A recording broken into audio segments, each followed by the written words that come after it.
Assalamualaikum Sobat Islam Trending, semoga kita semua diberi kesehatan dan rezeki yang melimpah. Kali ini kita akan menceritakan kisah tentang Abu Nawas.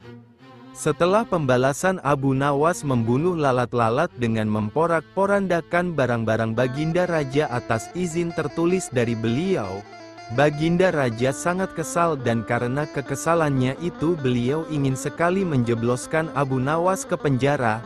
Tapi Baginda tidak memiliki alasan untuk melakukannya, karena orang seperti Abu Nawas bukanlah orang yang gampang dicari-cari kesalahannya. Suatu hari Baginda Raja menemukan akal untuk menjebak Abu Nawas. Baginda berpikir pasti kali ini akan berhasil menghukum Abu Nawas. Baginda Raja merencanakan sebuah perburuan di hutan dan mengajak serta Abu Nawas. Mendengar ajakan Baginda Raja untuk berburu, hati Abu Nawas merasai gelisah, karena ia sangat takut pada beruang. Namun ia tidak berani menolak ajakan Baginda Raja yang akan menghukum orang yang melawan perintahnya. Hari yang direncanakan telah tiba. Cuaca pada hari itu sangat cerah.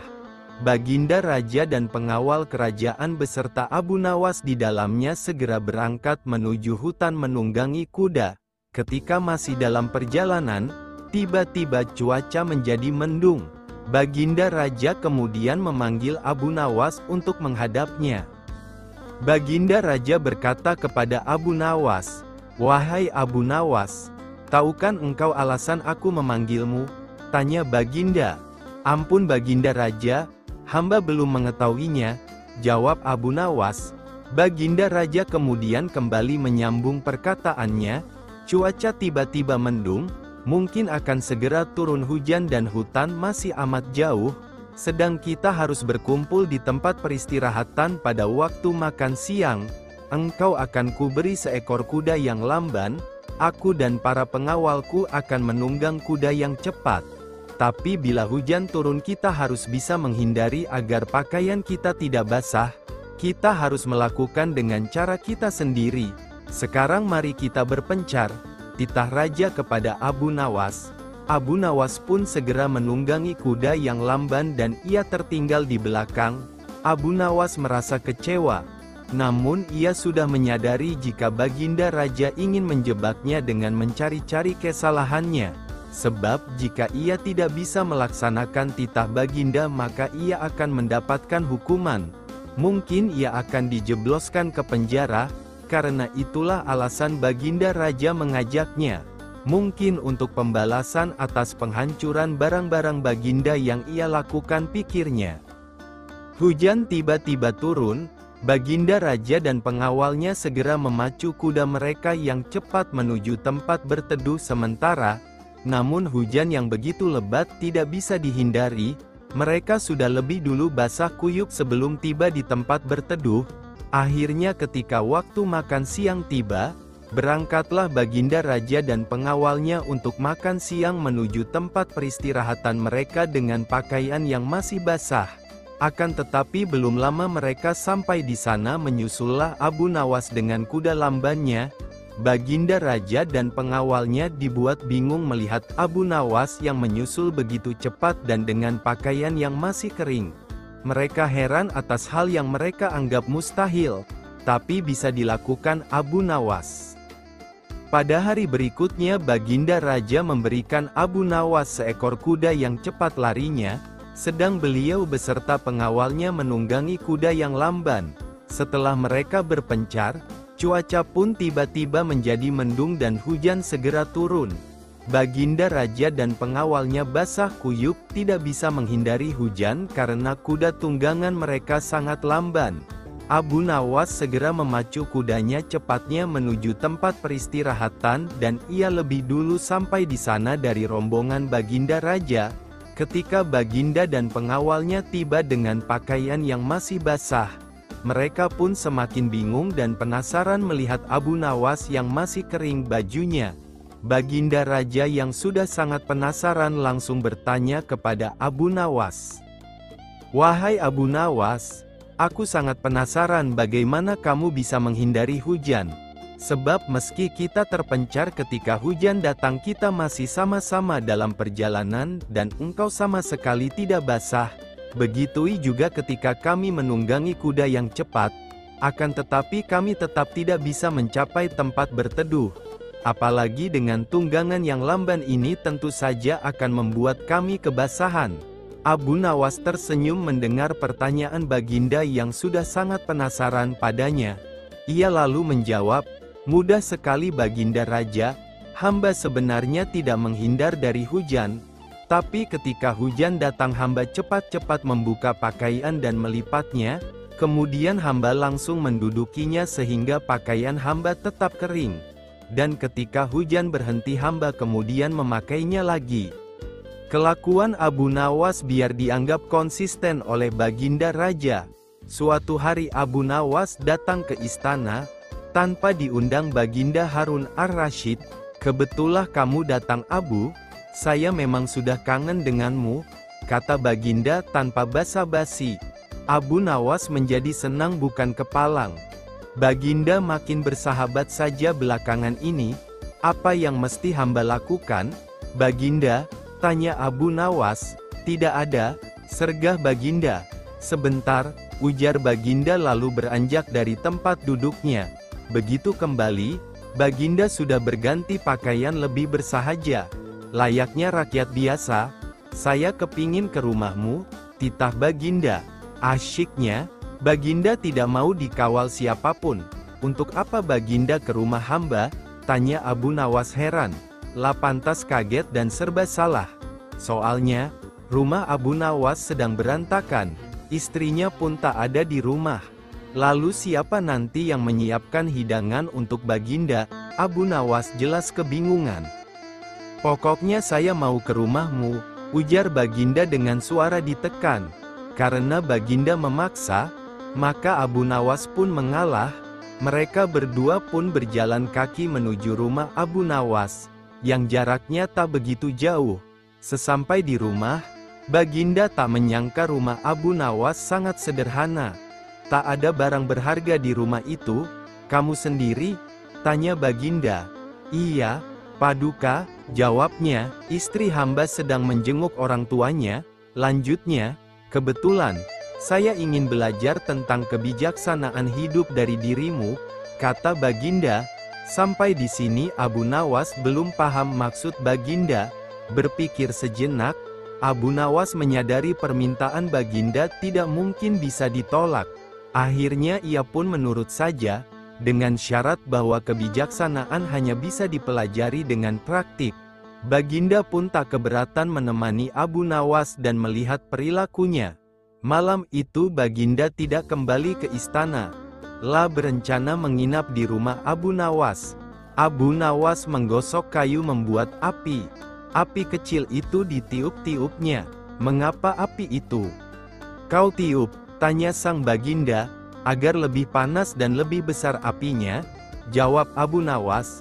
Setelah api besar, Abu Nawas memasak sop. Sop menjadi panas. Abu Nawas menuangkannya ke dalam 2 mangkok. Lah mengambil mangkoknya, kemudian meniup-niup sopnya. "Mengapa sop itu kau tiup?" tanya Baginda lagi. "Agar lebih dingin dan enak dimakan," jawab Abu Nawas. "Ah, aku rasa aku tidak jadi belajar darimu," ketus Baginda. Mengagetkan Abu Nawas. "Engkau tidak bisa konsisten dengan pengetahuanmu," lanjut Baginda diiringi senyum kecut Abu Nawas.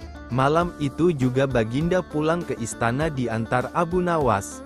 Di perjalanan keduanya bicara tentang berbagai hal. "Berapa umurmu, Abu?" 40 tahun, jawab Abu Nawas. "Tapi beberapa tahun yang lalu, kau menyebut angka yang sama." Hamba konsisten menjual raja. Kisah Abu Nawas. Kisah Abu Nawas kali ini akan menceritakan bahwa si Abu Nawas menjual rajanya. Wow, berani sekali ya si Abu Nawas ini. Berikut kisahnya. Belum pernah Abu Nawas merasa menyesal dan seputus asa akhir-akhir ini.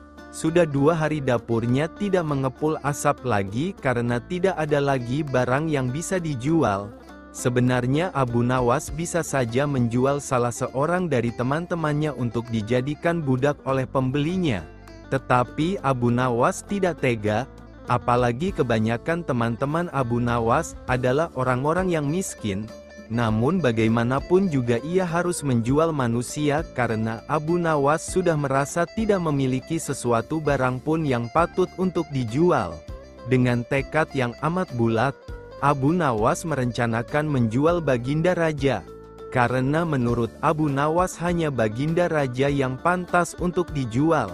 Bukankah selama ini Baginda Raja selalu mempermainkan dirinya dan menyengsarakan pikirannya?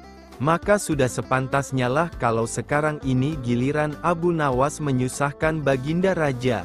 Akhirnya Abu Nawas menghadap Baginda Raja dan berkata, "Ada sesuatu yang amat menarik yang akan hamba sampaikan hanya kepada Paduka yang mulia," kata Abu Nawas memulai. "Apa itu wahai Abu Nawas?" tanya Baginda langsung penasaran. "Sesuatu yang hamba yakin belum pernah terlintas dalam benak Paduka yang mulia," kata Abu Nawas meyakinkan. "Kalau begitu cepatlah ajak aku ke sana untuk menyaksikannya," kata Baginda. "Tetapi Baginda," lanjut Abu Nawas. "Tetapi apa?" tanya Baginda tidak sabar.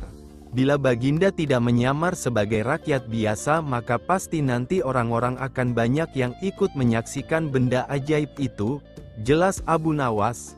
Karena begitu besar keinginan tahuan Baginda Raja, maka Raja bersedia menyamar sebagai rakyat kecil seperti yang diusulkan oleh Abu Nawas. Kemudian Abu Nawas dan Baginda Raja Harun al-Rasyid berangkat menuju sebuah hutan. Setibanya di hutan, Abu Nawas mengajak Baginda Raja mendekati sebuah pohon yang rindang dan memohon Baginda Raja menunggu di situ. Sementara itu Abu Nawas menemui seorang kenalan yang pekerjaannya menjual budak. Abu Nawas mengajak pedagang budak itu untuk melihat calon budak yang akan dijual kepadanya dari jarak yang agak jauh. Abu Nawas beralasan bahwa sebenarnya calon budak itu adalah teman dekatnya. Maka dari itu Abu Nawas tidak tega menjualnya di depan mata. Setelah pedagang budak itu memperhatikan dari kejauhan, ia merasa cocok. Abu Nawas pun membuat surat kuasa yang menyatakan bahwa pedagang budak sekarang mempunyai hak penuh atas diri orang yang sedang duduk di bawah pohon rindang itu. Setelah itu Abu Nawas pergi begitu menerima beberapa keping uang emas dari pedagang budak itu. Baginda Raja masih menunggu Abu Nawas di bawah pohon ketika pedagang budak menghampirinya. Lah belum tahu mengapa Abu Nawas belum juga menampakkan batang hidungnya. Baginda juga merasa heran kenapa ada orang lain di situ. "Siapa engkau?" tanya Baginda Raja kepada pedagang budak itu. "Aku adalah tuanmu sekarang," kata pedagang budak agak kasar. Tentu saja pedagang budak itu tidak mengenali Baginda Raja dalam pakaian yang amat sederhana itu. "Apa maksud perkataanmu?" tanya Baginda Raja dengan wajah merah padam.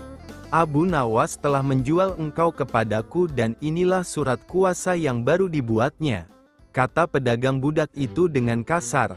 "Abu Nawas menjual diriku kepadamu?" kata Baginda dengan murka. "Ya," bentak pedagang budak. "Tahukah engkau siapa aku ini sebenarnya?" "Tidak dan itu tidak perlu," kata pedagang budak itu dengan ketus. "Aku adalah rajamu, Sultan Harun al-Rasyid," kata Baginda sambil menunjukkan tanda pengenal kerajaan. Pedagang itu terperanjat dan mulai mengenal Baginda Raja. Lah pun langsung menjatuhkan diri sembari menyembah Baginda Raja. Baginda Raja mengampuni pedagang budak itu karena ia memang tidak tahu. Akan tetapi kepada Abu Nawas, Baginda amat murka dan gemas. Ingin rasanya beliau meremas-remas tubuh Abu Nawas seperti kertas hehe. Baginda Raja pulang ke istana dan langsung memerintahkan para prajuritnya untuk menangkap Abu Nawas. Tetapi Abu Nawas telah raib entah kemana karena ia tahu sedang diburu oleh prajurit kerajaan. Dan setelah Abu Nawas tahu para prajurit kerajaan sudah meninggalkan rumahnya, barulah Abu Nawas berani pulang. Abu Nawas mulai menceritakan kepada istrinya apa yang sebenarnya terjadi. Abu Nawas akhirnya memutuskan untuk mengelabui Baginda dengan cara berpura-pura mati. Abu Nawas hanya bisa berpesan kepada istrinya apa yang harus dikatakan bila Baginda datang. Kini kabar kematian Abu Nawas mulai tersebar ke seluruh pelosok negeri. Baginda sangat terkejut, marah dan geram sebenarnya. Namun juga merasa kasihan juga mendengar kabar-kabar meninggalnya. Mengingat Abu Nawas adalah orang yang paling pintar menyenangkan dan menghibur Baginda Raja. Baginda Raja beserta beberapa pengawalnya menuju rumah Abu Nawas. Setelah melihat tubuh Abu Nawas terbujur kaku tak berdaya, Baginda Raja merasa terharu dan meneteskan air mata. Beliau bertanya kepada istrinya, "Adakah pesan terakhir Abu Nawas untukku?" tanya Baginda. "Ada paduka yang mulia," jawab istri Abu Nawas sambil menangis. "Katakanlah," kata Baginda, "suami hamba, Abu Nawas, memohon sudilah kiranya Baginda Raja mengampuni semua kesalahannya di depan rakyat," kata. Menuju rumah Abu Nawas, setelah melihat tubuh Abu Nawas terbujur kaku tak berdaya, Baginda Raja merasa terharu dan meneteskan air mata. Beliau bertanya kepada istrinya, "Adakah pesan terakhir Abu Nawas untukku?" tanya Baginda. "Ada paduka yang mulia," jawab istri Abu Nawas sambil menangis. "Katakanlah," kata Baginda, "suami hamba, Abu Nawas, memohon sudilah kiranya Baginda Raja mengampuni semua kesalahannya di depan rakyat," kata istri Abu Nawas terbata-bata. "Baiklah kalau itu permintaan terakhir Abu Nawas," kata Baginda menyanggupi. Kemudian Baginda Raja mengumpulkan rakyatnya di tanah lapang dan berkata, "Wahai rakyatku, dengarkanlah bahwa hari ini, aku Sultan Harun al-Rasyid telah memaafkan semua kesalahan Abu Nawas yang telah diperbuat terhadap diriku. Dan kalianlah sebagai saksinya," ujar Baginda. Begitu mendengar pengampunan dari Baginda Raja Harun al-Rasyid sendiri, Abu Nawas lekas-lekas beranjak dan mengucapkan terima kasih yang tak terhingga kepada Baidikan Pan. Baginda Raja Harun al-Rasyid baru saja membaca sebuah kitab tentang kehebatan Raja Nabi Sulaiman yang mampu memerintahkan para jin untuk memindahkan singgasana Ratu Bilqis di dekat istananya. Tiba-tiba saja Baginda merasa tertarik. Hatinya mulai tergelitik untuk melakukan hal yang sama dengan Raja Sulaiman itu. Secara tiba-tiba saja Baginda ingin agar istananya dipindahkan ke atas gunung agar lebih leluasa melihat pemandangan alam sekitar. Baginda pun berpikir sejenak, bukankah hal itu tidak mustahil bisa dilakukan oleh Abu Nawas yang terkenal amat cerdik di negerinya? Tanpa membuang waktu, Abu Nawas segera dipanggil ke istana menghadap Baginda Raja Harun al-Rasyid. Setelah menghadap, Baginda Raja berkata, "Sanggupkah engkau memindahkan istanaku ke atas gunung agar aku lebih leluasa melihat negeriku?" tanya Baginda. Abu Nawas di luar dugaan tidak langsung menjawab pertanyaan itu. Lah berpikir sejenak hingga keningnya berkerut. Dalam hatinya ia berpikir kalau ia tidak mungkin menolak permintaan Baginda, kecuali memang ingin dihukum. Setelah berpikir, Abu Nawas akhirnya terpaksa menyanggupi permintaan Baginda yang merupakan proyek raksasa itu. Ada lagi permintaan dari Baginda, bahwa pekerjaan itu harus selesai hanya dalam waktu sebulan. Abu Nawas pun pulang dengan hati menggerutu. Setiap malam ia hanya berteman dengan bintang dan rembulan saja. Hari demi hari dilewati dengan kegundahan dengan proyek yang mustahil itu. Tiada hari yang lebih berat dalam hidup Abu Nawas kecuali hari-hari itu. Tetapi pada hari ke-9 ia tidak lagi merasa gundah gulana. Ya memang Imam Abu Nawas seorang yang cerdik lagi pandai. Keesokan harinya Abu Nawas menuju ke istana. Lah menghadap Baginda untuk membahas pemindahan istana dan dengan senang hati Baginda akan mendengarkan apa yang diinginkan Abu Nawas. "Ampun tuanku, Hamba datang ke sini hanya untuk mengajukan usul untuk memperlancar pekerjaan hamba nanti, kata Abu Nawas. Apa usul itu? Tanya Baginda. Hamba akan memindahkan istana Paduka yang mulia tepat pada hari raya Idul Kurban yang kebetulan hanya kurang 20 hari lagi, jawab Abu Nawas. Ampun tuanku, hamba datang ke sini hanya untuk mengajukan usul untuk memperlancar pekerjaan hamba nanti, kata Abu Nawas. Apa usul itu? Tanya Baginda. Hamba akan memindahkan istana Paduka yang mulia tepat pada hari raya Idul Kurban yang kebetulan hanya kurang 20 hari lagi, jawab Abu Nawas. Kalau hanya itu usulmu, baiklah, kata Baginda. Satu lagi Baginda yang mulia. Abu Nawas menambahkan, apalagi? Tanya Baginda. Hamba mohon Baginda menyembelih 10 ekor sapi yang gemuk untuk dibagikan langsung kepada fakir miskin, kata Abu Nawas. Usulmu aku terima, kata Baginda yang menyetujui usul Abu Nawas. Abu Nawas pun pulang dengan perasaan riang gembira. Kini tidak ada lagi yang perlu dikhawatirkan, toh nanti bila waktunya tiba ia pasti akan dengan mudah memindahkan istana Baginda ke atas gunung. Jangankan hanya ke puncak gunung, ke dasar samudra pun Abu Nawas sanggupi. Berita itu mulai tersebar ke seluruh pelosok negeri. Hampir semua orang berharap cemas. Tetapi sebagian besar rakyat merasa yakin akan kemampuan Abu Nawas. Karena selama ini Abu Nawas belum pernah gagal melaksanakan tugas-tugas aneh yang diberikan kepadanya. Namun ada juga yang merasa ragu akan keberhasilan Abu Nawas kali ini. Saat yang dinantikan akhirnya tiba juga. Rakyat berbondong-bondong menuju lapangan untuk melakukan salat Idul Kurban. Dan seusai salat, 10 sapi sumbangan dari Baginda disembelih lalu dimasak kemudian dibagikan kepada fakir miskin. Nah kali ini giliran Abu Nawas yang harus melakukan tugas berat itu. Abu Nawas pun berjalan menuju istana dan diikuti oleh rakyat. Sesampainya di depan istana, Abu Nawas bertanya kepada Baginda, ampun tuanku yang mulia, apakah istana sudah tidak ada orangnya lagi? Tanya Abu Nawas. Tidak ada, jawab Baginda Raja singkat. Kemudian Abu Nawas berjalan beberapa langkah mendekati istana. Abu Nawas berdiri mematung seolah-olah ada yang ditunggu. Akhirnya Baginda Raja tidak sabar juga. Abu Nawas, mengapa engkau belum juga mengangkat istanaku? Tanya Baginda.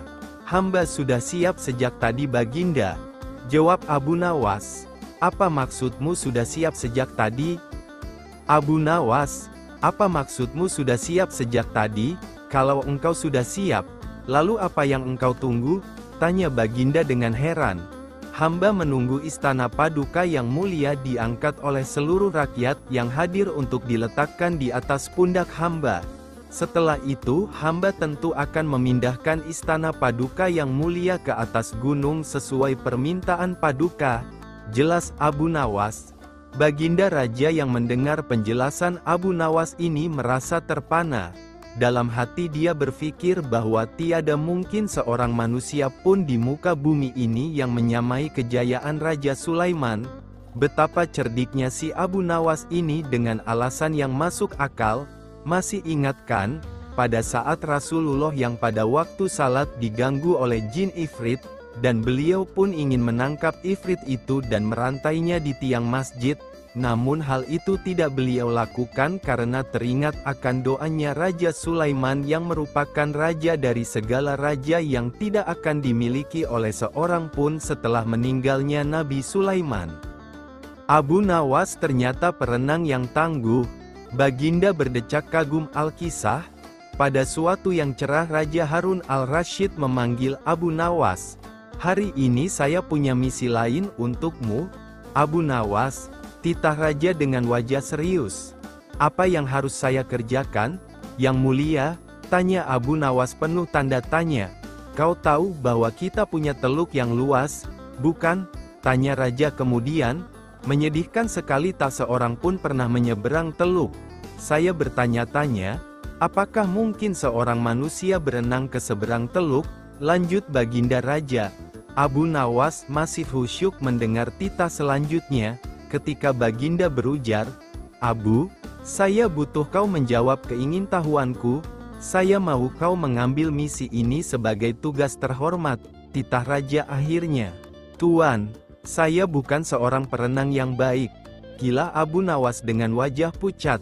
"Saya tahu," ucap Baginda mendesak.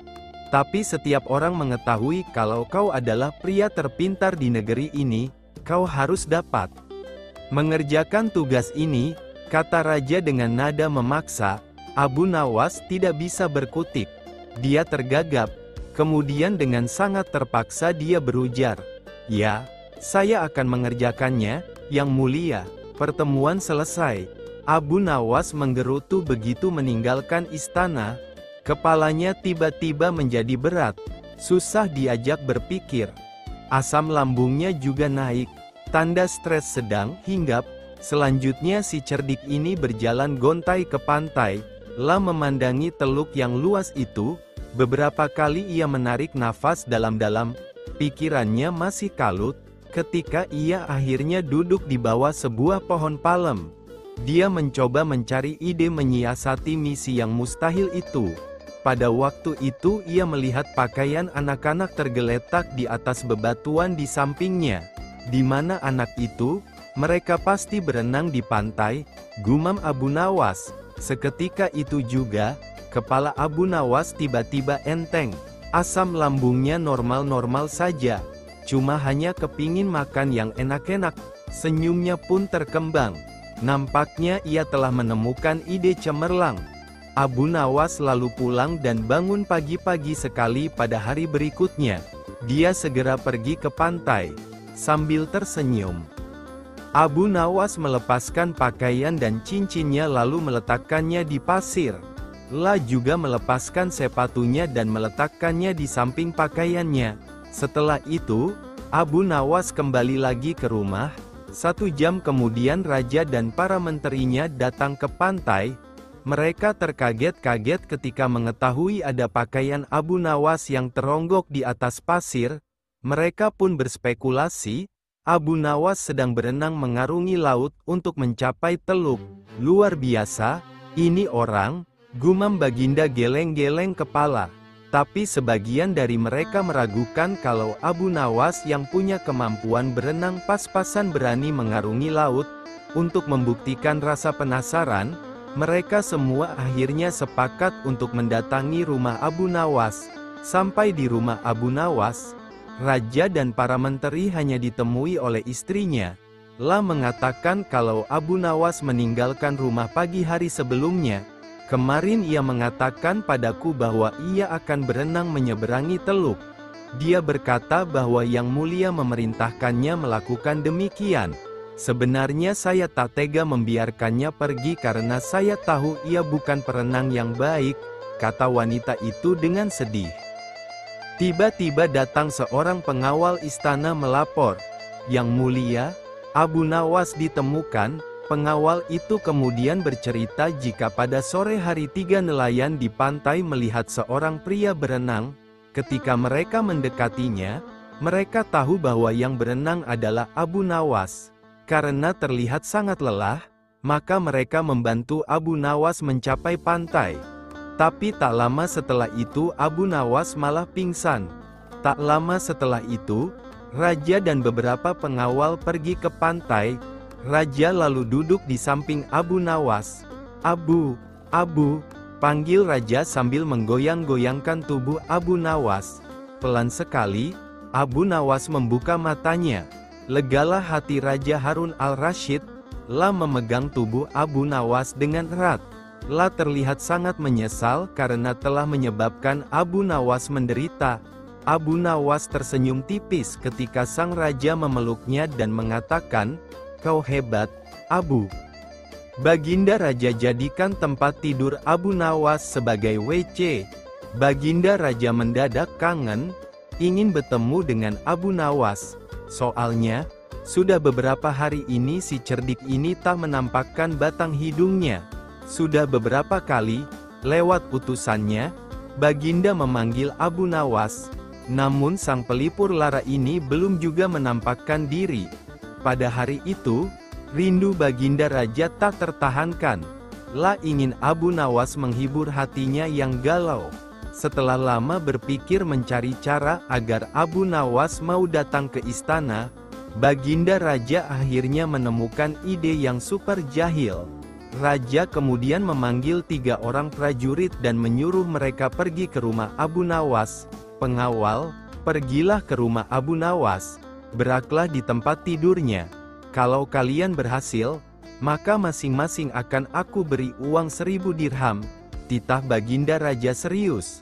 Kendati terasa aneh, tanpa pikir panjang, ketiga utusan Baginda Raja tersebut langsung menerima perintah Baginda. Daulat Paduka, jawab ketiga prajurit tersebut secara bersamaan.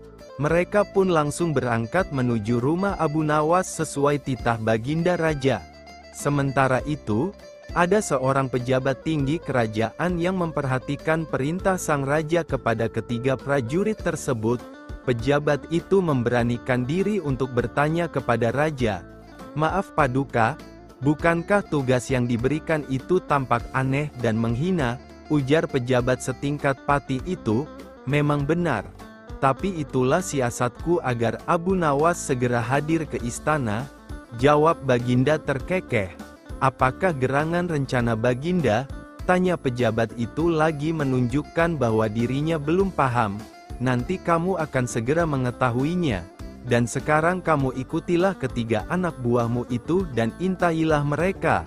Sampaikan kepada Abu Nawas, bila dia berhasil menggagalkan tugas prajurit itu, maka ia akan aku beri uang 3000 dirham dan sekaligus ia boleh memukul utusanku itu," kata Baginda Raja. Dengan perasaan yang masih bingung, pejabat itu segera melaksanakan perintah raja. Dia segera berkemas dan menuju ke rumah Abu Nawas. Para prajurit Baginda Raja Harun al-Rasyid yang sudah berangkat lebih dulu sudah tiba di rumah Abu Nawas. Ketiganya langsung mengetuk pintu rumah. Tak lama setelah itu, Abu Nawas pun membukakan pintu dan bertemu ketiga utusan Baginda Raja.